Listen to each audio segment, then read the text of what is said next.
दर्शकवृन्द, गत शुक्रबार फाल्गुनको 1 गतेबाट प्रदर्शनमा आएका 3 नेपाली चलचित्रहरू बिगुल, शिवांश च्याप्टर 1 र श्री बुकुरोले बक्स अफिसमा आज चौथो दिन प्रवेश गरेका छन्। त्यसैले आज हामी यस भिडियो अन्तर्गत कुरा गर्न गइरहेका छौँ यी तीनैवटा फिल्मको हिजोसम्मको टोटल बक्स अफिस कलेक्सन साथै आजको सोच काउन्ट र early estimate box office collection प्रेडिक्सनको बारेमा। त्यसैले भिडियोलाई अन्तिमसम्म हेरी साथ दिनुहोला। सर्वप्रथम कुरा गरौँ चलचित्र बिगुलको।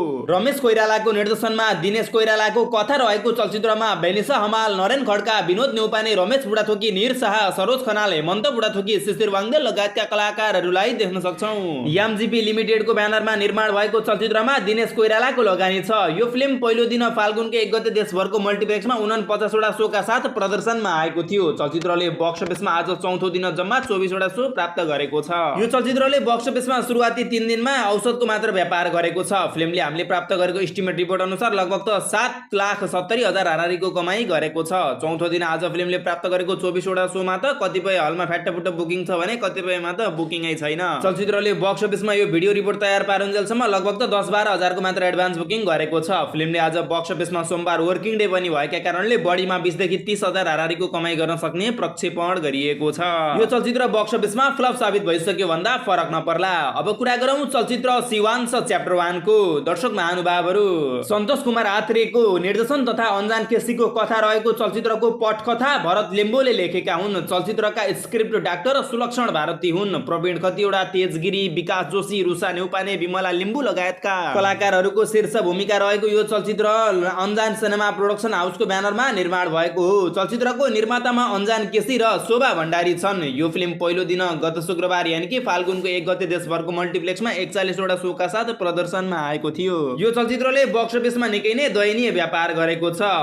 यतिसम्म कि उक्त दिनबाट प्रदर्शनमा आएका 3 नेपाली फिल्म मध्ये सबैभन्दा कम कमाई यही फिल्मले गरेको छ। अझ भगवान शिव पार्वतीको कथावस्तुमा आधारित चलचित्र, त्यसैमाथि महाशिवरात्रिको अवसरमा साथसाथै 81% भन्दा बढी हिन्दू धर्मावलम्बी बसोबास गर्ने मुलुकमा हो। दर्शक महानुभावहरू, फिल्मले सुरुवाती 3 दिनमा लगभग 1,55,000 माथिको व्यापार गरेको खबर प्राप्त छ। फिल्मले आज चौथो दिन प्राप्त गरेको 11 वटा शो मध्ये केही शो सञ्चालन भइसक्यो भने, सञ्चालन त के भन्ने क्यान्सिल भइसक्यो भने, अन्य हलहरूमा पनि 1 रुपियाँको पनि बुकिङ भएको छैन। त्यसै कारणले यो फिल्मले बक्स अफिसमा आज केही हजारको मात्रै कमाई गर्ने देखिरहेको छ। चलचित्र बक्स अफिसमा बिगेस्ट डिजास्टर साबित भइसक्यो। अब कुरा गरौँ चलचित्र श्री बुकुरोको। सुदीप भूपाल सिंहको लेखन तथा निर्देशनमा तयार भएको चलचित्रको शीर्ष भूमिकामा हामीले लक्ष्मी गिरी, आशीर्वाद बी छेत्री, निकिता आचार्य, प्रतीकराज न्यौपाने लगायतका कलाकारहरूलाई देख्न सक्छौँ। फिल्म रेन्जको ब्यानरमा निर्माण भएको चलचित्रमा रुबी सेनको लगानी छ।